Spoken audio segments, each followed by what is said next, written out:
What's up, everybody? Jimmy Faluca reporting, along with two good friends of mine, Frank and Mike Marrone. Gentlemen, welcome. Yo, let's go.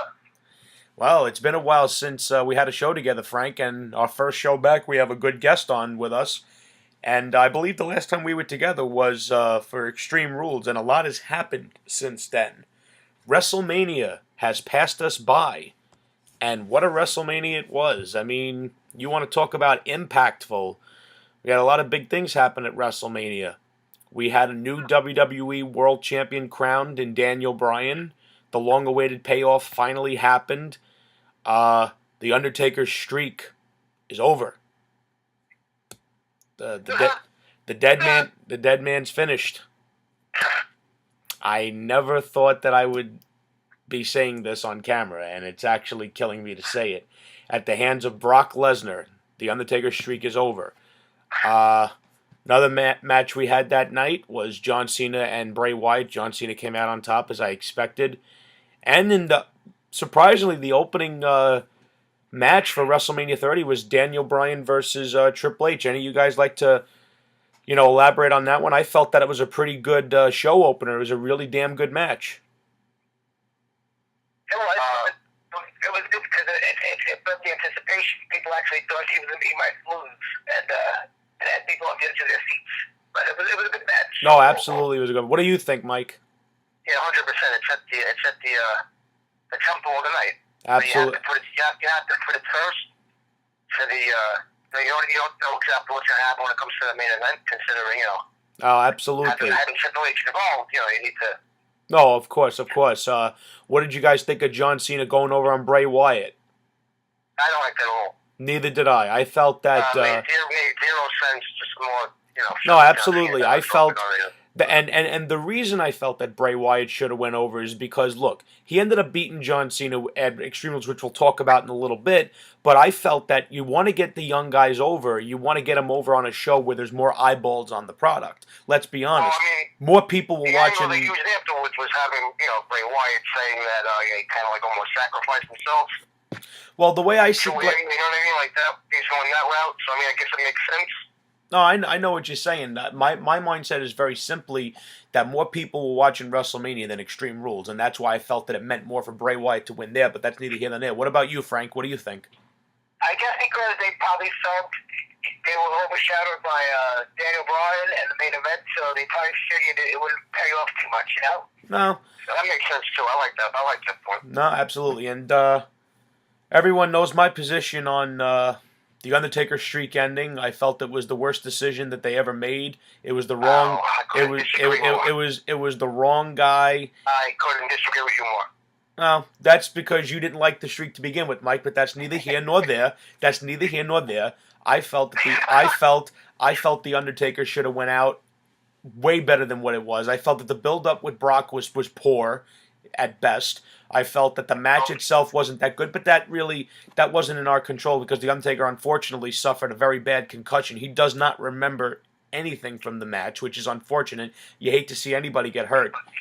And of course and now what bothered me the most is that when the match was over, it wasn't so much that the fans were angry at Brock for beating him. They were more sad for The Undertaker. And recently I listened to a podcast with Jim Ross and Jim Cornette, and even Jim Cornette turned around and he said, listen, angry draws money. Sad don't draw money. And you guys all watched. Now I'm going to ask you, and you be honest, were they angry at the guy that busted up the streak, or was the air just sucked out of them? No, the air was completely sucked Exactly. out of the entire building. Exactly. I got sucked out of my house. The air was sucked out of my house. I don't know what to do. And let me explain something to you. I've never felt, after watching a wrestling pay-per-view, felt that I had more of a punch in the stomach than seeing The Undertaker lose at Wrestle. I never thought I would see that happen. I felt after he beat Triple H in the cell, which Shawn Michaels is the referee, he took a Sweet Chin Music into a pedigree. Why should one singular move be allowed to beat him, even though it's Brock Lesnar? It really, to me, it's of no consequence. In my opinion, when you come into the WWE, whatever you did outside of it means dick. I just feel like it has nothing to do with how he lost, to me. It has to do with the fact that he lost. and the fact that the Undertaker is more than just a streak. No, of course he's more than just a streak, but I felt, of course he is. Of course he is. Listen. Let me explain something. And a lot of guys were saying that I was a little too upset. Let me explain something. I'm putting this on camera. See this tattoo? I have the Undertaker symbol tattooed into my skin. That's how much that man means to me. I've never met the man personally, but I've watched him every single day since I'm 3 years old. I love that guy. I think he's the greatest character that wrestling's ever seen, and I felt that it was a crying shame for him to go out a loser. I disagree. Because The Undertaker, in my opinion, is above doing jobs. As far as I'm concerned. What job? They say goodbye to him. Well, he should. Say goodbye to this guy. Well, The Undertaker should have. You can't say goodbye. Well, The Undertaker could have retired with. He's a proper send-off, and he got that send-off by being clapped out of WrestleMania. Well, I'll tell you what. I felt that the way that they did it, especially with the guy they did it with, it was completely wrong, because I guarantee you, Brock Lesnar won't be in the WWE in 5 years. I'll bet. Listen, it has nothing to do with when Brock Lesnar leaves, when Brock Lesnar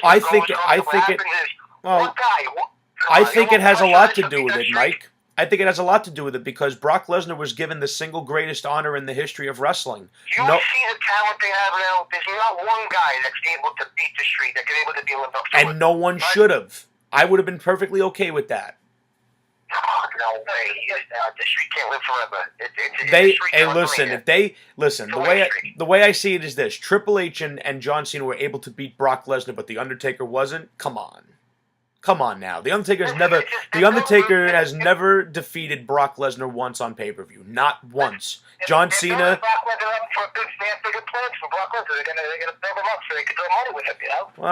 Lesnar is the greatest wrestling villain of all time.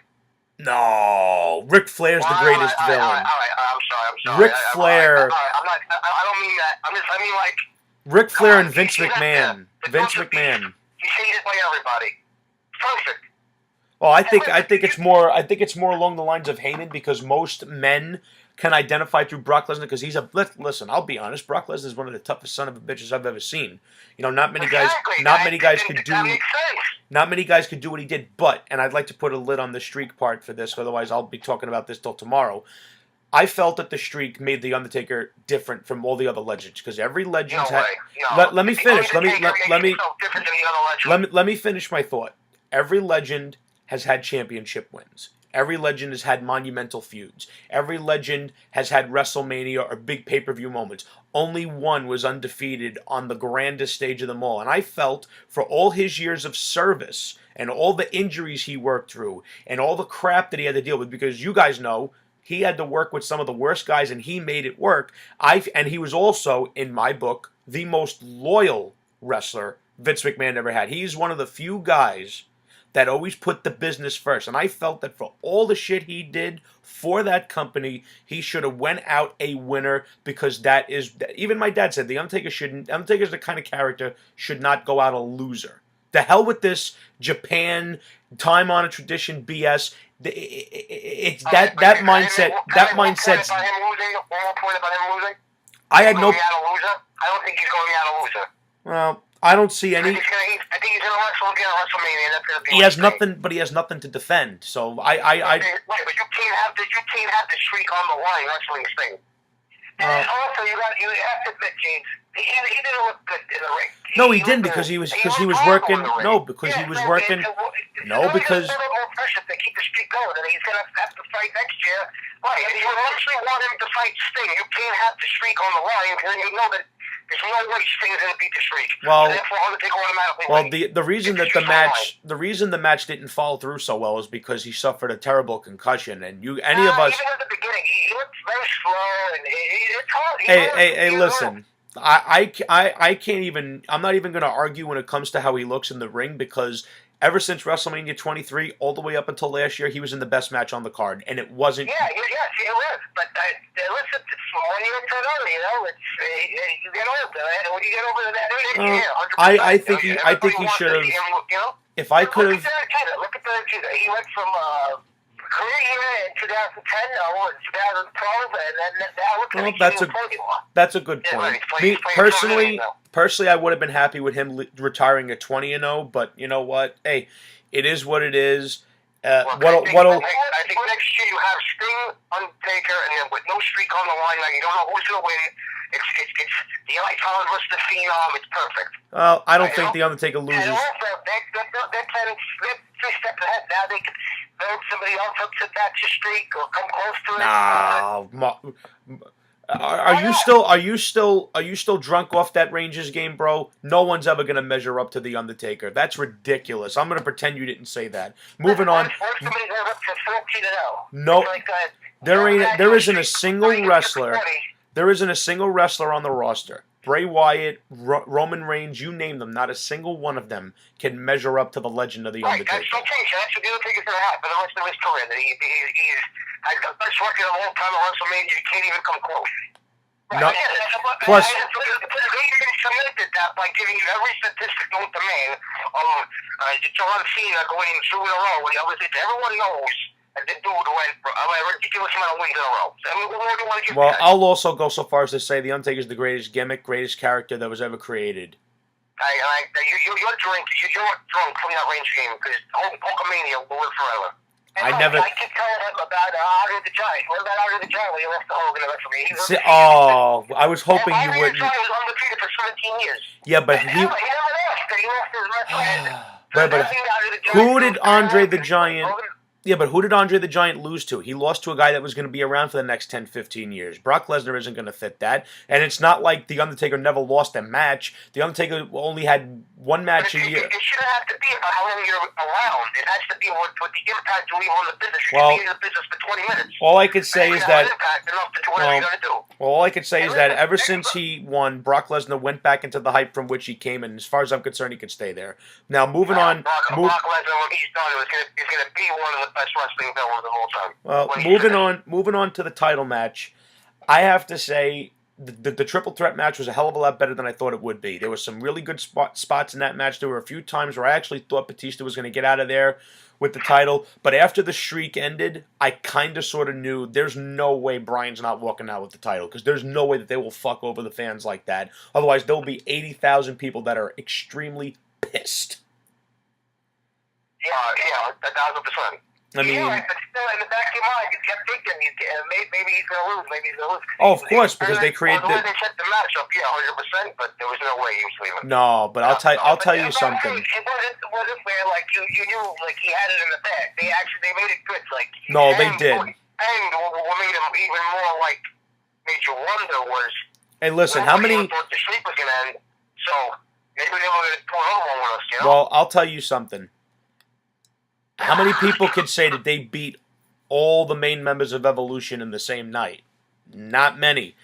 Let me tell you something. Daniel Bryan did something that very few in the industry have done. He took 80,000 people in the palm of his hands and he owned the audience. Right. The guy was.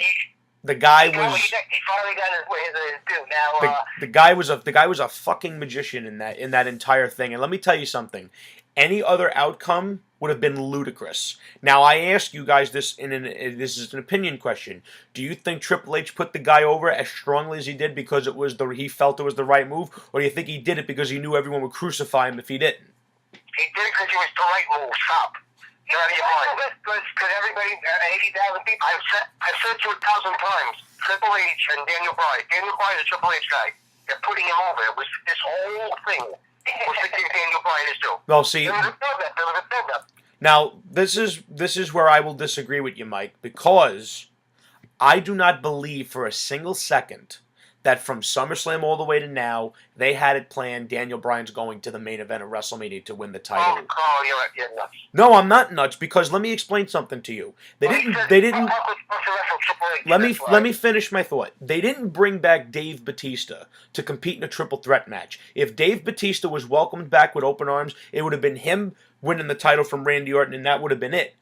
And common sense, that's their mindset. I think, and a lot of people have a hard time buying this, the fans actually made something happen. And they've done that, and they've done that before. Austin was a villain. Austin was a villain in '97, and then he was turned into a hero overnight by the fans. The fans still have power. CM Punk really had a lot to do with it. Excuse me? CM Punk really had a lot to do with it. He was supposed to feud with Triple H going to WrestleMania. Oh, I think CM Punk's walkout definitely played a part in it because, you know, that was another spot. And one of the reasons Punk left, according to a lot of reports, was that he was pissed off with how... But Punk was supposed to go with Triple H at WrestleMania. That was the plan. Yes, that was the plan. And originally... So what do you think the plan for Daniel Bryan was? Originally, you want to know what the rumblings were? That he was supposed to be... Don't tell me Kane. I don't believe that. Stop. No, not Kane. Not Kane. He was... the rumblings... Marrone, let me finish. The rumblings were that he was going to go up against Sheamus. No, I mean, come on. Do you want me to email you all the... Do you want me to email you the reports? I could certainly do that. But getting back on track. I believe that if the fans did not react the way they did at the Rumble, and they didn't reject Batista the way they did, it would have been a different story. I believe that the fans as a whole, the live audience, not just the people that buy merchandise, but the live audience, which some of them are one and the same, they still have power. You know. Okay, so but either way, right? So the original plan were A, and then they saw a reaction, and then the original plan was for Batista to become the champion because that's one of the reasons. Let's just say that's the original plan, right? They see the reaction. Triple H does the right thing because it's what's best for business, and changes the plan immediately. I don't think that they should have had to wait till the Rumble. It was pretty obvious beforehand what the fans wanted. I mean, he should have came in as a heel, not as a face. The fact of the matter is Batista shouldn't have won the Rumble to begin with. But it worked out perfect like that. No, it ended up working out. It worked out in the end. But at the same time, I think that the Batista winning the Royal Rumble meant absolutely shit because he already won the thing. I think Frank is 100% right that the Royal Rumble will be remembered as the night that the new generation replaced the old guard. Frank made that statement a while ago, and I agree with him 100%. But getting back to on track, WrestleMania, the show ending with the confetti, with the music chanting, the fans chanting yes, that was the only. It made me absolutely sick, by the way. But other than that's just because Mike is a natural born heel, and that's okay. Heel, baby. But let me tell you something. If never before in my life have I ever heard a wrestler come out with his title and have the fans chant "You deserve it." You deserve it, and then he should have immediately been taken off him the night after, because his title run from this point on has been horrible. Listen, all right, now we can get into that. Do you think that WWE had something to do with that also? Don't you think they pushed the yes movement and keep them down? Don't you think they made that on purpose? 100%. I think 100% that they made the yes movement thing to try to make it a corporate stick so that way people would come off of it. And only a small few have, but the fact of the matter is, he's still the most... They turned the yes movement into you can't see me. It's horrible. Well, I'll tell you what. I'd much rather have... See, listen, if John Cena was a decent wrestler and was actually forthgoing with his actual real emotions, I wouldn't have such a problem with him. But this is not a Cena rant. This is talking strictly the pay-per-views. Now going into Extreme Rules. I was pleasantly surprised that Daniel Bryan and Kane had as good of a match as they did. Great match. No, that was so much fun to watch. Not just the flaming table spot that Kane, he missed the part with a fire which I don't blame him because that's fucking crazy. I wouldn't do that. But some of the shit that they did in that match was badass. The headbutt off the what the hell you call that damn thing again? The forklift was great. I thought the spots in the back. I just don't like the opponent coming out of WrestleMania being Kane. No, neither do I. What I don't understand is how, and this is one of my complaints about the storyline. The match I have no complaints about. The match I enjoyed. But the storyline is ridiculous because didn't Daniel Bryan... You got the champion. What are you allowed? You want away from him. Exactly.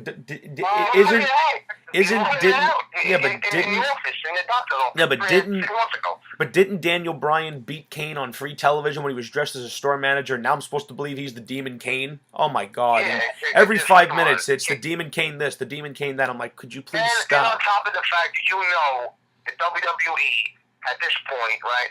The face of the company, they're not putting the two belts on Kane. Right. Oh, of course not. They're never going to put the two belts on teams. You can. It's not like back in the day where Hogan, was facing these villains and it was like Earthquake and you didn't know. No, of course. Never put the belt on Earthquake. No, of course we didn't not. know that back then. Now no, we know WWE putting the belts on Kane. They're putting the belts on any of these guys. No, of course not. But getting back on track, the Extreme Rules match I enjoyed. The John Cena Bray Wyatt match in the cage I hated. I absolutely hated this match, and for one simple reason. I need to be let go on this. I do not care how many Make-A-Wishes John Cena does. I do not care how many kids he makes smile. They protect him way too damn much. Every time he climbed up that cage, a Wyatt was trying to pull him down. I mean, for the love of Christ. And then they wonder why people can't stand him. It's that clueless majority of children that don't know shit about wrestling that buy into him because he's old Hulk Hogan and Superman all in one. They protect him way too damn much. Now they got him hanging around with the Usos to try to alleviate heat because the Usos are a hot tag team. I mean, what are they going to do? They're going to have this guy come out with a live baby with a deformity? Come on. It's ridiculous. John Cena should have won the cage match, and Bray Wyatt should have won at WrestleMania. Simple. Well, it might be good if he changes his character because of all this. I mean, his character is as stale as the potato chips from last week's football game. I mean, Jesus Christ. Even my father, who likes John Cena. My father's been one of the few people that actually is a wrestling fan for over 30 years and likes him. But even he'll say, I like John Cena. I can do it. The guy always puts on the matches. It's just his character is corny. But even my dad admitted, I don't want to see him in the title matches. I don't want to see him in the main events. I want to see him change. I think he wants to work with guys in the mid card, not mid card, but like. Well, he doesn't need the title bump anymore. No, he doesn't. I think if you've had more than 10 title reigns, you shouldn't be in the title picture anymore. Yeah, listen, come on, he's got to realize that he's getting booed, No, he gets booed everywhere he goes, Frank. He gets booed everywhere he goes, and it's been like that. Right now, they know he's getting booed, and he's not. He goes anywhere near a title match that's gonna get crapped on. What needs to happen? I mean, look back at the Royal Rumble. Look back at the Rumble, the match he had with Orton. The fans took a big wet shit all over that match. I mean. That was the 18th. That was the 18th time. Believe this or not, I actually looked this up. This was the 18th time that Randy Orton and John Cena had a match for the title. Come on, man. It's regurgitating. Nobody wants to see it anymore. No, exactly. Nobody wants to see. What Cena needs is to trade war around like the Bray Wyatt area, Cesaro, something like that, with the younger guys that are coming up, and then. Come out of complete nowhere in the title picture and turn heel immediately, just like Hogan did.